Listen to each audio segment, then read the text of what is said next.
પાદરામાં સરદાર વલ્લભભાઈ પટેલની 150મી જન્મજયંતિ નિમિત્તે પ્રતિમાને પુષ્પાંજલિનો કાર્યક્રમ પાદરા નગરપાલિકા અને પાટીદાર સમાજ દ્વારા કરવામાં આવ્યો। ભારતના લોખંડી પુરુષ અને અખંડ ભારતના શિલ્પી, સ્વાતંત્ર્ય આંદોલનના નાયક, 550થી વધુ રજવાડાઓને એકત્ર કરી અખંડ ભારતના નિર્માણમાં મુખ્ય ભાગ ભજવનાર દેશના પ્રથમ ગૃહમંત્રી એવા સરદાર વલ્લભભાઈનો 150મો જન્મદિવસ 31 ઓક્ટોબર હોય સમગ્ર દેશભરમાં તેમની જન્મજયંતિ દેશભક્તિના વાતાવરણમાં ઉજવાઈ રહી છે।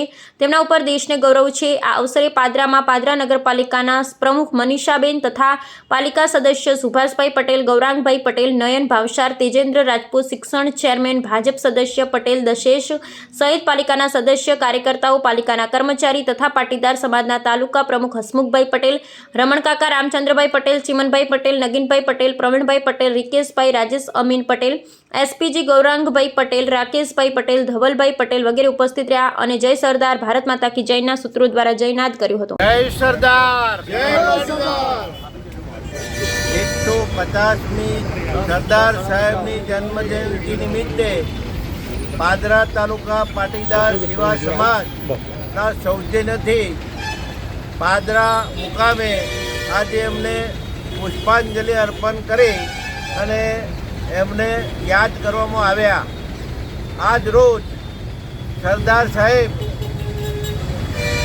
આમ તો નામ વલ્લભભાઈ પટેલ હતું, પણ એમના 1975ના જન્મથી 1947 સુધીમાં એમને સરદાર સાહેબ અને લોખંડી પુરુષના નામથી જ્યારે વખણાવા લાગ્યા ત્યારે આ દેશને એક ભારત રત્ન મળ્યું એનો અમને ગર્વ છે।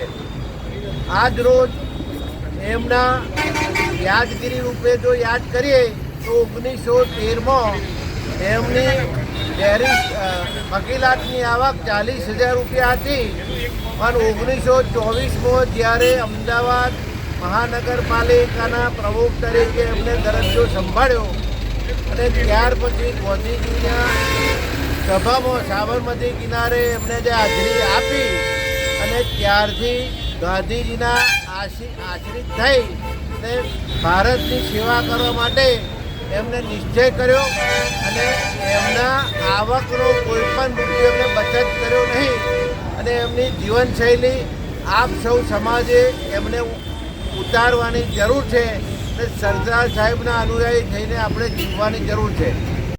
ઓક્ટોબર સરદાર પટેલની જન્મજયંતિ છે, તો આવો આ મહાપુરુષના ચરણોમાં નમન કરીએ। આજે આપણા અખંડ ભારતના શિલ્પી અને રાષ્ટ્રીય એકતાના પ્રણેતા એવા લોખંડી પુરુષ સરદાર પટેલની 150મી જન્મજયંતિ નિમિત્તે આજ રોજ પાદરા નગરપાલિકાના તમામ સદસ્યશ્રીઓ, કર્મચારીઓશ્રીઓ દ્વારા પાદરા એસી ડેપો ખાતે આવેલ સરદાર પટેલની પ્રતિમાને પુષ્પાંજલિ અર્પણ કરી ધન્યતા અનુભવી છે।